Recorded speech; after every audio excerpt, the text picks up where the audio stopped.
ritraggono Moneifalu e Odarbo.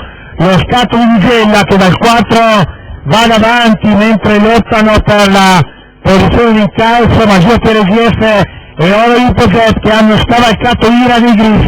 La prima curva con Gianfranco Solini in vantaggio inferiore a Nigella e con Oro Ipojet che prova a progredire sul battistrada. Vediamo anche che cosa sceglieranno i guidatori. Lancio in 15,5, Oro Ippo scavalca verso i 300 di gara Nigella Jet.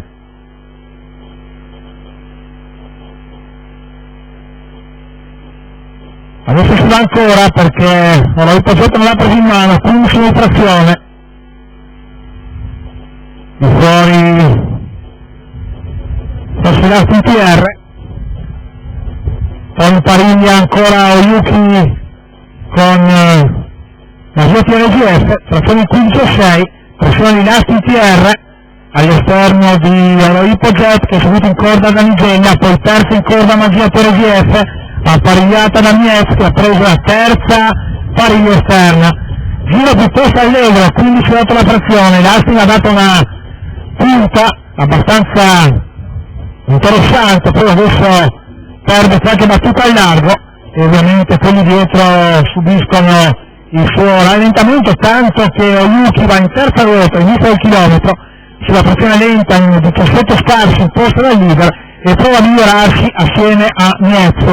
Calo invece Nigella, subisce un po' il calo ma è richiesta anche Magia Teresieff.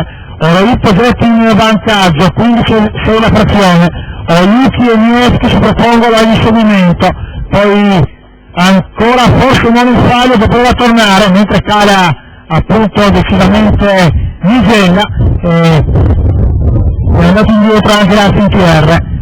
Ultima curva in 15,2, arriva Ventaglio con Miez che si impone di fuori a Oro Ippo Jet, va ad attaccarlo con grande decisione del tratto ultimo. Oro Ippo reagisce, Miez attacca, i due sono perfettamente apparigliati, così come